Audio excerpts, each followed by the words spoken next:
আমার ভাইরা, আমার বন্ধুরা, আমার এই ইমানের আলোচনার মধ্যে যাইতে যায় একটু সময় আমি অল্প একটু গল্প করে আসি আপনাদেরকে নিয়ে। মাইনুদ্দিন চিশতির এক মুরিদ, তৎকালীন জামানার মধ্যে মুসলমান, গভীর মনোযোগ শুনে নেন। যেহেতু আল্লাহর ওলিদের কথা বললাম, আল্লাহ বলে আলা সাবধান, নিশ্চয় আলা ইন্না উলিয়াল্লাহি, আল্লাহর তরফ থেকে যারা ওলি হয়, লা নাই খাউফুন শব্দের অর্থ হয় ওয়ালা, যদি অবস্থান করে তোমাদের উপরে জানুন, তাদের কোনো চিন্তা নাই, ভাবনা নাই। মেরকাত সরে মেরকাতের 10ম খণ্ড 722 নম্বর পৃষ্ঠা, তাফসীরুল বায়ান 5ম খণ্ড 524 নম্বর পৃষ্ঠা। রাসূল বলে আলা সাবধান, ইন্না নিচালা ইন্না উলিয়াল্লাহি, আল্লাহর তরফ থেকে যারা ওলি হয় না ইয়ামুত, তাদের মৃত্যু নাই। জোরে জোরে চিল্লায়া বলা যাবে না আল্লাহু আকবার। আমার ভাইরা, আমার বন্ধুরা, আমার তৎকালীন রাসূলের 2টা নাম এখনো মক্কা মদিনার মানুষ ভালোবাসে। সেই নামটা হলো আব্দুর রহমান আর আব্দুল্লাহ। আর একটু জোরে বলেন। মদিনার বুকে, মক্কা মদিনার ছেলেদের নাম বেশিরভাগই আব্দুল্লাহ। আব্দুল্লাহ, ছোট আব্দুল্লাহ, বড় আব্দুল্লাহ, মেজে আব্দুল্লাহ, সেজে আব্দুল্লাহ। দেখা যায় বাবার 10টা সন্তান, বেশিরভাগই সন্তানের নাম আব্দুল্লাহ আর আব্দুর রহমান। এই দুটি নাম বেশি পছন্দ করে মক্কা মদিনার মানুষেরা। একজন ব্যক্তি তার 3টা সন্তান, 3 ছেলে, একটার নাম ছোট আব্দুল্লাহ, বড় আব্দুল্লাহ, মেজো আব্দুল্লাহ। জোরে বলো মারহাবা। কয়জন আব্দুল্লাহ? জোরে বলেন কয়জন আব্দুল্লাহ? 3 জন আব্দুল্লাহ। বাবা মৃত্যু শয্যায় সজ্জিত। বাবা ডাকতে বলেন, বুঝানোর জন্য কথাটা বলে যায়, আজকে কে কারে চিনবে বাবা শুনে নাও। আব্দুল্লাহর বাবা ডাকতে বলে, বাবা আব্দুল্লাহ, তোমরা আসো, আমি মারা যাব, কিছুক্ষণ পরেই চলে যাব দুনিয়া থেকে। আমি তোমাদের কিছু ওসিয়াত করে যাই, তোমরা মনোযোগ দিয়া শুনবা। 3 সন্তান, 3 জন আব্দুল্লাহ বাবার পাশে এসে দাঁড়াইলেন। দাঁড়ানোর পর ডাকতে বলে, আমার ওয়ারের সূত্রে যত জমি জমা আছে এগুলো পাবে আমার আব্দুল্লাহ, এগুলো পাবে আমার আব্দুল্লাহ, আর এগুলোর একটা কিছু পাবে না আমার আব্দুল্লাহ। বলে আই ওই সঙ্গে সঙ্গে ওই লোকটা দুনিয়া থেকে বিদায় হয়ে গেল। ইন্না লিল্লাহি ওয়া ইন্না ইলাইহি কুল্লু নাফসিন। কষ্ট হচ্ছে আপনাদের? 3 আব্দুল্লাহ বাবা বলে গেলেন, বড় আব্দুল্লাহ পাবে, আব্দুল্লাহ পাবে, আব্দুল্লাহ পাবে, আব্দুল্লাহ পাবে না। 3 বার বলেই তিনি মারা গেলেন। 3 ছেলের ভিতরে হট্টগোল শুরু হয়ে গেল। 3 ভাই কয়, কে পাবে? আব্বা তো 2 জনের কথা বলছে, আব্দুল্লাহ পাবে, আব্দুল্লাহ পাবে, আব্দুল্লাহ পাবে না। এখন বড় আব্দুল্লাহ কয়, এই জমা জমির ভাগটা কে পাবে? আব্বা তো বলে গেছেন আব্দুল্লাহ পাবে। মেজো আব্দুল্লাহ বলে, আব্বা তো বলে গেলেন আব্দুল্লাহ পাবে, এখন কে পাবে? আমি পাবো না, বড়জন পাবে। ছোটজনকে আব্বা তো পাবে বলছে, আব্দুল্লাহ পাবে, আব্দুল্লাহ পাবে না। এখন এই 3 জনের মধ্যে কেউ ফয়সালা দিতে পারে না যে 2 জন পাবে, ওয়ারের সূত্রে সম্পত্তির মালিক হবে 2 জন, একজন পাবে না। এটা নিয়ে বড় ঝামেলার মধ্যে পড়ে গেছে। জোরে বলুন আল্লাহু আকবার। মায়ের কাছে বলে, মা এর সমাধান দিও তুমি। মা কবে, বাবা আমি দিতে পারবো না, যেহেতু তোর বাবা বলে গেছে আব্দুল্লাহ পাবে, আব্দুল্লাহ পাবে, আব্দুল্লাহ পাবে না। তোর আব্বাই বলতে পারে কোন আব্দুল্লাহ পাবে, কোন আব্দুল্লাহ পাবে না। সুতরাং এই কথাগুলো আমি বলতে পারবো না বাবা। 3 আব্দুল্লাহ চলে গেলে রাস্তায় ঘুরে বেড়ায়, সমাধান দেবে কে? বাবার এই সম্পত্তির মালিক হব, এখন একজন তো পাবে না, 2 জন পাবে। বড় প্রেশানিত হয়ে গেলেন, শুধু রাস্তা দিয়ে ঘুরে আর রাস্তা দিয়ে ঘুরে। আল্লাহু আকবার বলে। হঠাৎ করে বাদাম দিয়ে একজন লোক এসে বলে, প্রতীক শোনো। মারহাবা বলেন, আর একটু জোরে বলেন মারহাবা। একটু শোনো। বলে কি? বলে তুমি কি আমার একটা উটনি দেখছো নি? একটা উট হারিয়ে গেছে, আমার উটনি হারিয়ে গেছে। উটনি যেটা বলে মহিলারে বলে উটনি, আর উট, একটা উটনি হারিয়ে গেছে, আমি খুঁজতেছি। তোমরা 3 ভাই দেখছো নি? তোমরা 3 জন দেখছো নি? বড় আব্দুল্লাহ বলে, আপনার উটনি কানা? বলে হ্যাঁ কানা। একটা চোখ কানা? বলে হ্যাঁ একটা চোখ কানা। জোরে জোরে চিল্লায় বলেন মারহাবা। কয়টা চোখ কানা? একটা চোখ কানা। মেজো আব্দুল্লাহ বলে ভাই আপনার উট কি খুঁড়া? বলে হ্যাঁ আমার উট খুঁড়া। বলে তিনটে পা? আল্লাহু আকবার বলো না। কয় আপনার উট কি খুঁড়া? বলে হ্যাঁ আপনার উট আমার উট খুঁড়া। একটা পা নাই, খুঁড়া তিনটি পা আছে। ছোট আব্দুল্লাহ বলে ভাই আপনার উটের কি লেজ নাই, লেজ কাটা? বলে হ্যাঁ আমার উটের লেজ কাটা। আল্লাহু আকবার বলেন। তিন ভাই একদম হুবহু প্রমাণ দিয়ে দিলেন। এখন মালিক বলে এ তিনজন বলো, তোমরা তিনজনই যা বলছো, আমার উটের একটা চোখ নাই, আমার উটের একটা পা নাই, আমার উটের লেজ নাই। এখন এই উটটাই তো আমার উটনি, কোথায় দেখছো? তাড়াতাড়ি বলো, তাড়াতাড়ি বলে দাও। তিন ভাই বলে আল্লাহর কসম করে বলে আমি দেখি নাই। মেজোজন বলে আমি দেখি নাই। ছোটজন বলে আমি দেখি নাই। উটনির মালিক বলে নিশ্চিত আমার উটনিকে তোমরা জবাই করে খেয়ে ফেলেছো, কারণ আমার উটের যে যে বিবরণ সব কিছু তোমরা দিয়েছো। কারণ আমার উটের একটা ঠ্যাং নাই তুমি বলেছো, আমার উটের লেজ নাই তুমি বলেছো, আমার উটের একটা চোখ নাই তুমি বলেছো। সুতরাং আমার উটনি যে যে অঙ্গ নাই সেই সেই বিবরণ তোমরা দিয়েছো। আমার উটটা নিশ্চিত তোমরা দেখছো। দাও না হয় কাজীর দরবারে নিয়ে যাব, তোমাদের কঠিন বিচার হবে, তোমাদের ফাঁসির রায় হবে। তাড়াতাড়ি বলে দাও আমার উটনি কোথায়? তাড়াতাড়ি বলো। বলে আল্লাহর কসম আমরা দেখিনি। দেখিস না এটা বললি কেমন করে? চলো। তিন ভাইরে ধরে নিয়ে গেছে কাজীর দরবারে। কার দরবারে? কাজীর দরবারে চলে গেল তিন ভাইকে নিয়ে।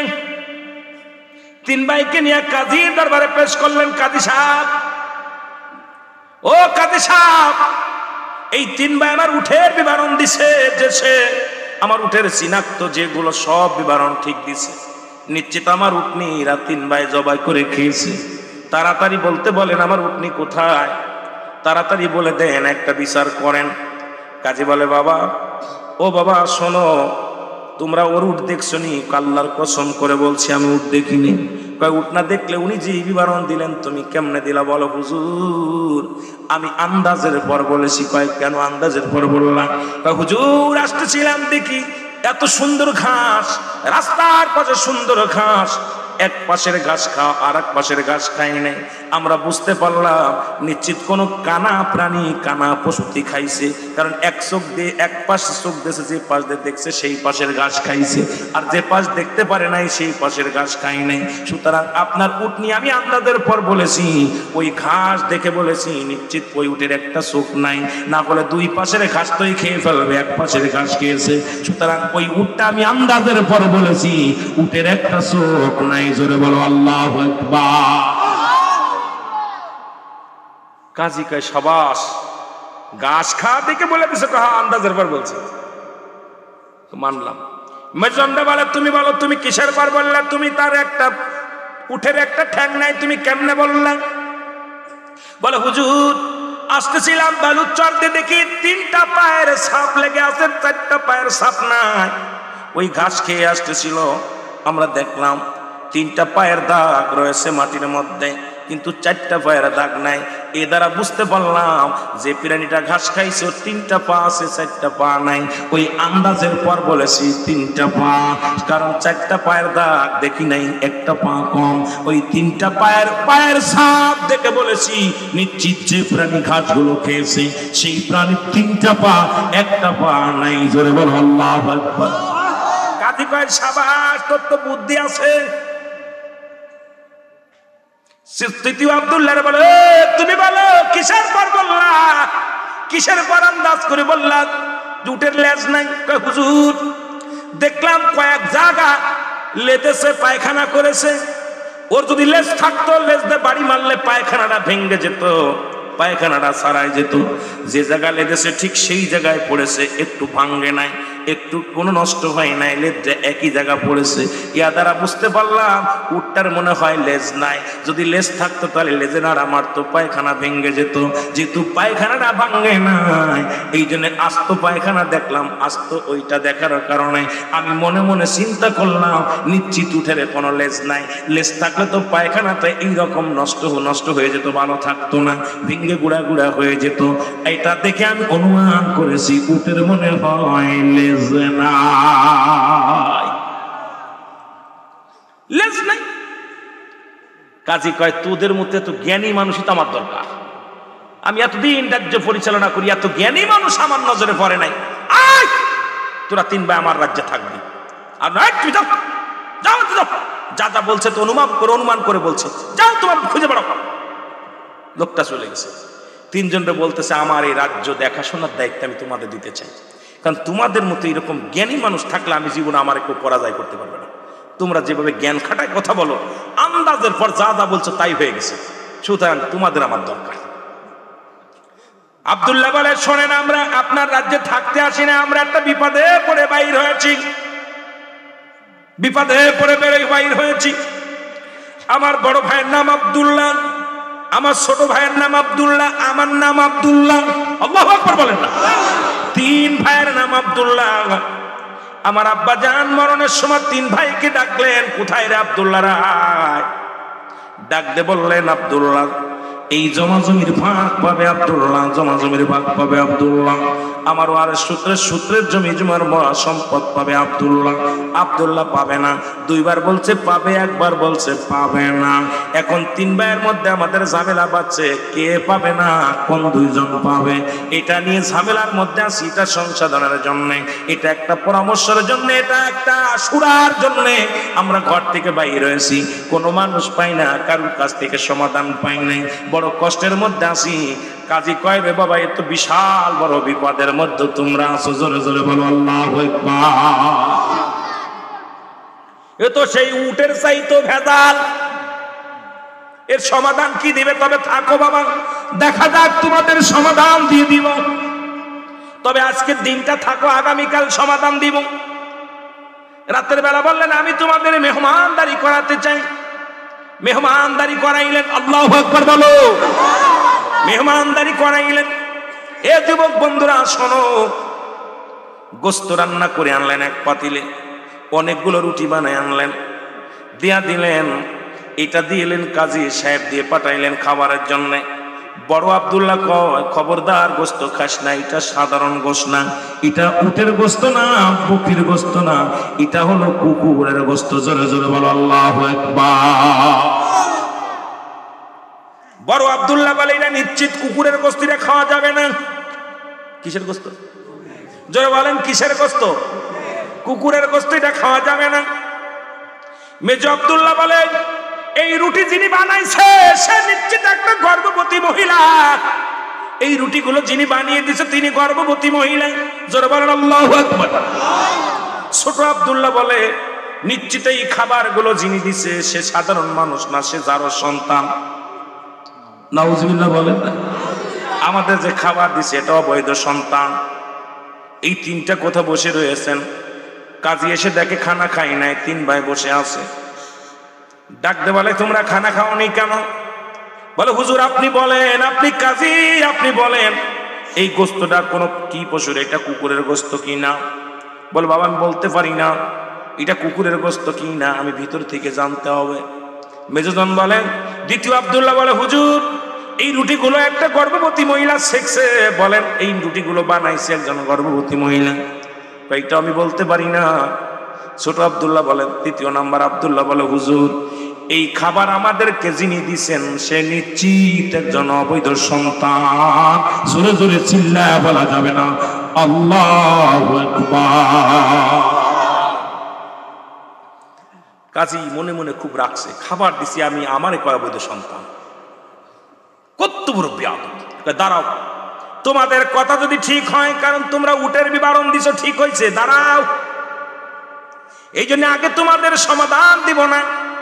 তোমাদের এই 3টা কথা যদি সঠিক হয় তাহলে তোমরা যেটা বলবা মেনে নিব, আর যদি মিথ্যা হয় 3 ভাইয়ের গর্দান থাকবে না। তিনটা ভাইয়ের গর্দান কাটা পড়ে যাবে। তিন ভাইকে রেখে দিলেন, চলে গেলেন ভিতর বাড়িতে। যা ডাকতে যিনি পাকাইলেন, রান্না করেছেন, তাকে জিগায়, এ পাকানি শোনো, বাবরচি সাহেব শোনো, কিসের গোস্ত পাকাইছে? বলে হুজুর ঘরের আপনি গরুর গুঁড়া গোস্ত রান্না করে দিতে বলেছেন। যা দেখি কোনো গোস্ত নাই, উটের গোস্ত নাই, বকরির গোস্ত নাই, দুম্বার গোস্ত নাই। নিরুপায় হয়ে যেহেতু আপনার হুকুম তালিম করতে হবে, আপনার হুকুম যদি অমান্য করি আমি বিপদে পড়ে যাব। আপনার পালা যে কুত্তাটা ছিল ওই কুত্তাটা জব করে বুনিয়ে দিছি। জোরে বলো আল্লাহু আকবার। কুকুরটা জব করে দিছি, জবাই করে গোস্ত রান্না করে দিছি। কোনো কথা না বলে কাজী সাহেব চলে গেলেন। কোথায়? দ্বিতীয় মহিলার কাছে চলে গেলেন। কয় রুটিগুলো কে বানাইছে বলো? দেখি 9 মাসে গর্ভবতী এক মহিলা। কেন রুটিগুলো সেকছে? ও মুসলমান, বলে বলো এই যে গোস্ত, কুকুরের গোস্ত কে বলেছে? বড় আব্দুল্লাহ বলে আমি বলেছি। তো বললেন তুমি বলেছ, তোমারটা ঠিক হয়েছে, ঠিকই বলছি, এটা কুকুরের গোস্ত। জোরে জোরে চিল্লায় বলো আল্লাহু আকবার। বলে দ্বিতীয় তুমি কে বলেছে? গর্ভবতী মহিলা রুটি সেকছে। 2 নাম্বার আব্দুল্লাহ বলে আমি বলেছি। বলে কিরাম টের পাইলা? বললে বুঝলাম এই মাটার বড় কষ্ট হয়েছে তার রুটি সেকতে, উপরের সামনের 5 রুটিগুলো ভালো সেকা হয়েছে, নিজের পাশে হয় নাই। ইয়া দ্বারা বুঝতে পেরেছি মা জননী গর্ভবতী মা বসে সেকতে পারে নাই, বড় কষ্ট হয়েছে। এই জন্য এক পাশ কাঁচা এক পাশ ভালো। আর যখন রুটিটা বানাইতে গেছে ওই মা জননীর সামনের পাশটা ভালো হয়েছে, এক পাশ খারাপ হয়েছে। এ দ্বারা বুঝতে পারলাম মা জননীর বড় কষ্ট হয়েছে। এই মা জননী গর্ভবতী মা ওই রুটি বানাইতে বড্ড কষ্ট হয়েছে। ইয়া দ্বারা আমি বুঝতে পেরেছি। 3 নাম্বার আব্দুল্লাহ বলে তুমি কে বলেছে? আমি যার সন্তান। তৃতীয় আব্দুল্লাহ বলে হুজুর আমি বলেছি। জোরে বলো আল্লাহু আকবার। আপনি অবৈধ সন্তান। ডাকতে বললেন এবার তোমরা 3 জনই যেটা বলেছো 3টাই সঠিক। প্রথম আব্দুল্লাহ বলেছো কুকুরের গোস্ত, সঠিক বলেছো কুকুরের গোস্ত, প্রমাণ পেয়েছি আমি। দ্বিতীয় হলো গর্ভবতী মহিলা, রুটি বানাইছি, এটাও সঠিক বলেছো। আর আমি যে অবৈধ সন্তান এটাও তুমি ঠিকই বলেছো। সুতরাং তোমাদের ভিতরে 2 আব্দুল্লাহ জমি পাবে, জমি পাবে। নাম্বার 1 হলো বড় আব্দুল্লাহ, তোমার বাবা মায়ের সম্পদ তুমি ভাগ পাবা। দ্বিতীয় আব্দুল্লাহ বললেন তুমি তোমার বাবা মায়ের সংসার সব সম্পদ পাবা। তৃতীয় আব্দুল্লাহ বললেন আব্দুল্লাহ তুমিও আমার মতো অবৈধ সন্তান, সুতরাং তুমি সম্পত্তির ভাগ পাবা না। আল্লাহু আকবার বলেন না। তুমি আমার মতো অবৈধ সন্তান, তুমি তোমার চিনেছো। আব্দুল্লাহ 3 জনের ভিতর খুব মনটা মলিন, বাড়ি চলে গেল। বাড়ি যে মাকে জিজ্ঞেস, মা ও মা সত্যি করে বলো আমি তোমার বৈধ সন্তান নাকি অবৈধ সন্তান? মা বলে বাবারে তুই আজকে অনেকদিন লুকাছিলাম, কথাটা না বলেছিলাম। যখনই তুই বাড়ি থেকে তোরা 3 ভাই চলে গেলি তখনই বলবো মনে ছিল, কিন্তু বলতে পারি নাই। বাবা শোন, তোর বাবা একজন ধার্মিক মানুষ ছিল, নামাজি ব্যক্তি ছিল, ফরজগার ব্যক্তি ছিল। একদিন সালাত আদায় করে মসজিদের থেকে বাড়ির পথে ফিরতেছিলেন। তুই রাস্তার মধ্যে পড়া অবস্থায় পড়েছিলি। তোর আব্বা জান তোকে তুলে নিয়ে আসে আমার হাতে দিয়েছিল, হাতে দিয়ে সেই থেকে তোরে লালন পালন করেছি রে বাবা। বাবা তোর বাবা মায়ের পরিচয় আমি জানি না, তবে তোর নামটাও আমি আব্দুল্লাহ রেখেছি, কারণ তোর বাবা আর আমার স্বামী এবং আমি দুজনেই মিলে আমার কলিজার 2টি সন্তান তাদের নাম রেখেছি আব্দুল্লাহ, তোর নাম রেখেছি আব্দুল্লাহ। সুতরাং বাবারে তুই তো অবৈধ কি বৈধ আমি বলতে পারি না, কারণ তোরে আমি লালন পালন করেছি, পালিত সন্তান। জোরে জোরে চিল্লায়া বলা যাবে না আল্লাহু আকবার। একটু জিকির করেন সুবহানাল্লাহ।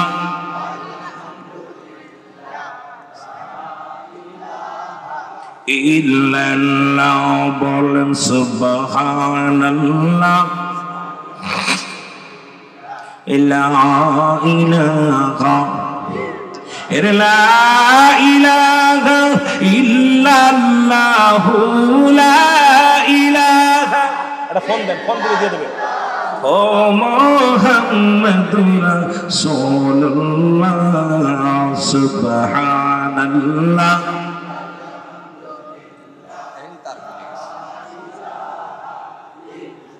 এরে আল্লাহ আল্লাহ আল্লাহু লা ইলাহা, আরো জোরে বলেন আল্লাহ আল্লাহ লা ইলাহা।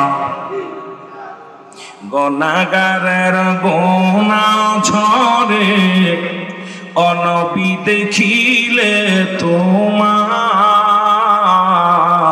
গুনাহগারের গুনাহ ঝরে অনবী দেখিলে তোমায়। ওরে এক নজরে দেন গো দেখা, এক পলকে দেন গো দেখা, কাঁদে গুনাহগার নবীজি আল্লাহ আল্লাহ।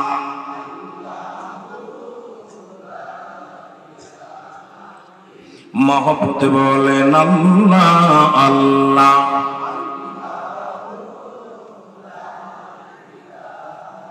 দেখাইতে তার নামের জ্যোতি, ও আল্লাহ পাঠায় দুনিয়ায়। ওর জন্ম নিয়াই কান্দেন নবী, উদয় হইয়া কাঁদছেন নবী আমার উম্মতির মা। আয় নবীজি আল্লাহ আল্লাহ।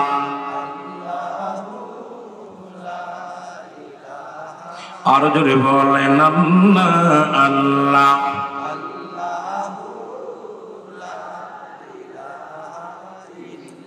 বাবার একটু জিকির জোরে করা যাবে না? বলেন আল্লাহ আল্লাহ আল্লাহু লা ইলাহা। ওরে দেখলে সবই পাগল হবি তোরা, দেখলে সবই ওর চেহারা আনোয়ার নবীজি আল্লাহ আল্লাহ।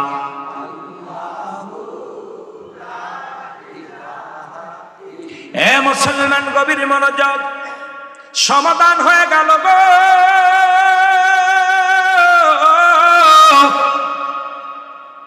ও মুসলমান গভীর মনোযোগ, এই জন্য ইমানি আলোচনায় যেতেছিলাম। আবারও বলেন লা ইলাহা ইল্লাল্লাহু মুহাম্মাদুর রাসূলুল্লাহ সাল্লাল্লাহু আলাইহি ওয়াসাল্লাম।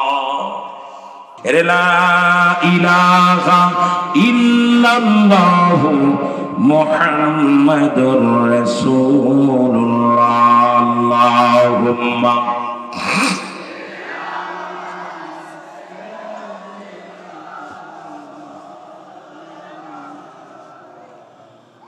ওয়া আলা আলি সাইয়্যিদিনা। মহব্বতে বলেন আল্লাহুম্মা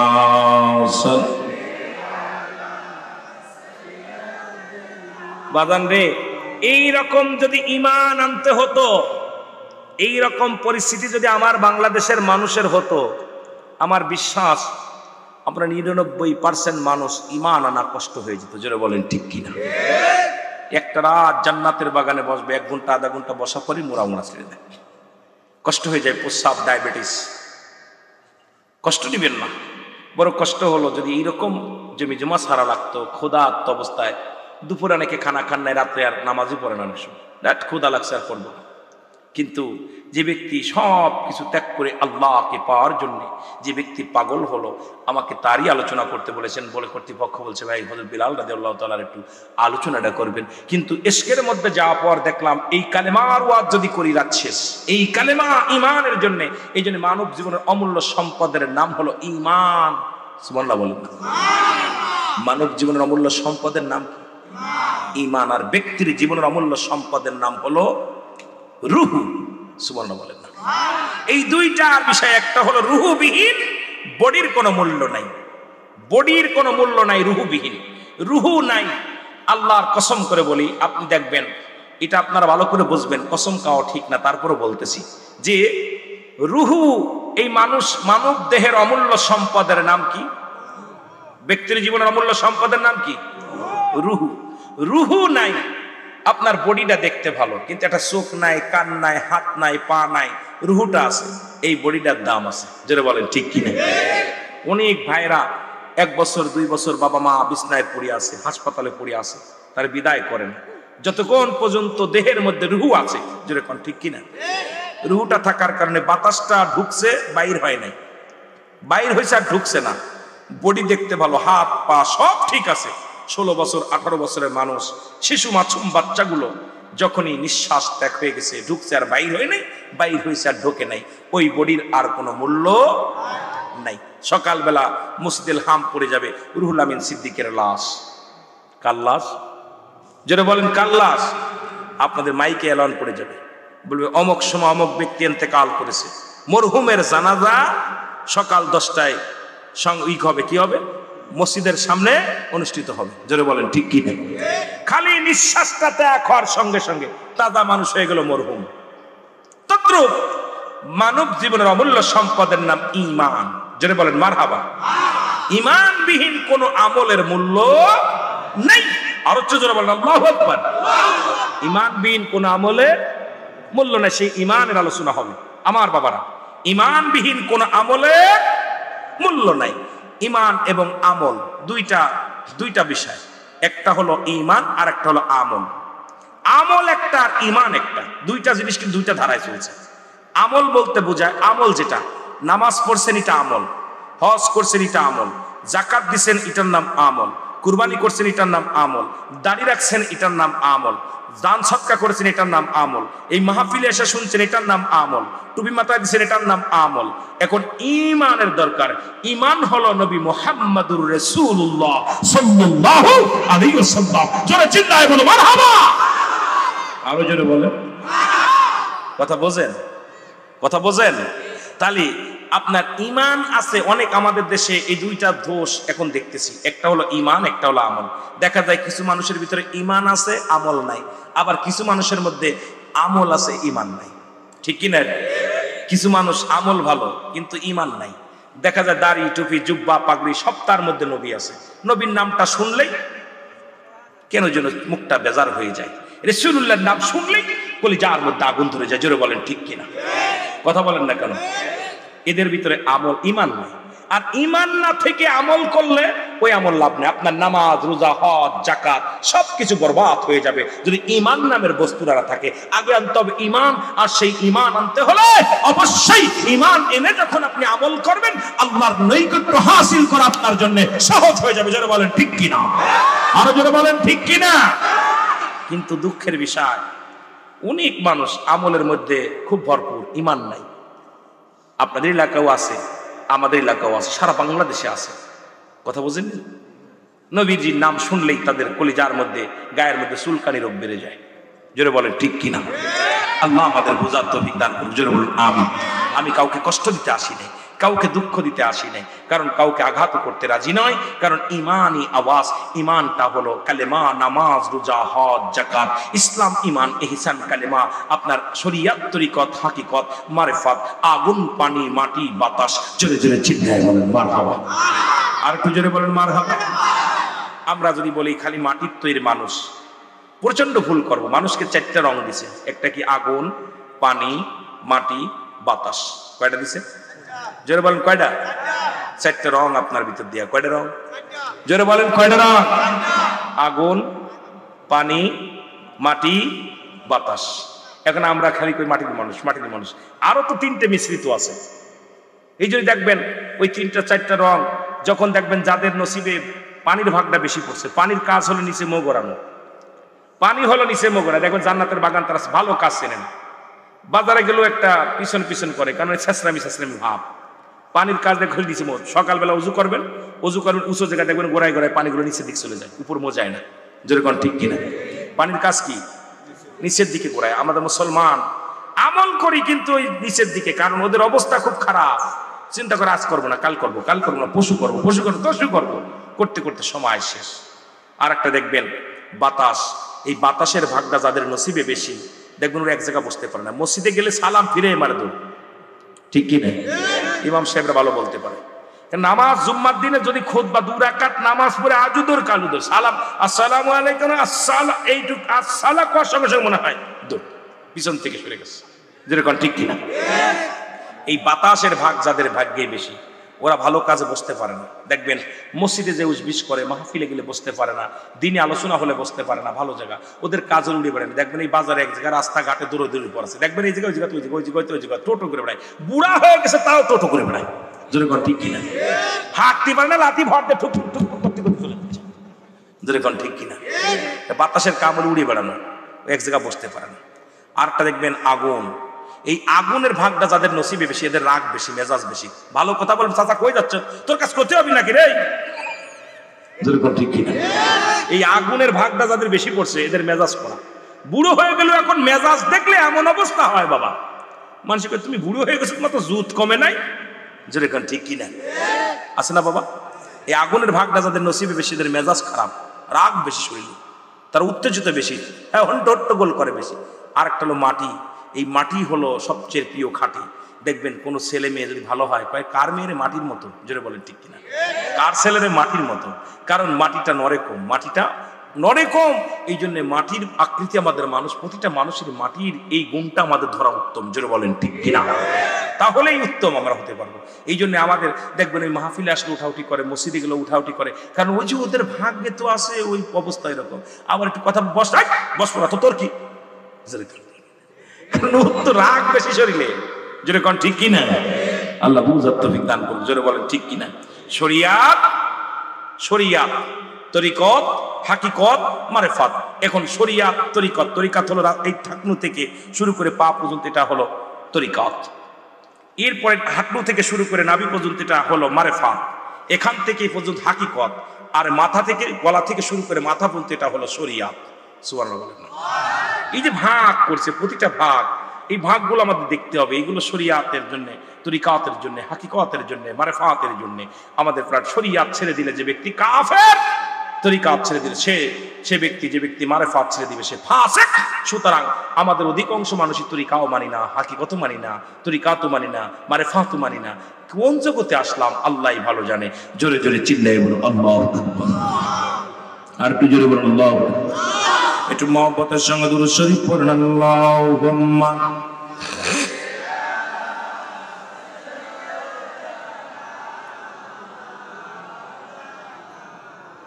ওয়া লা আলি সাইয়্যিদিনা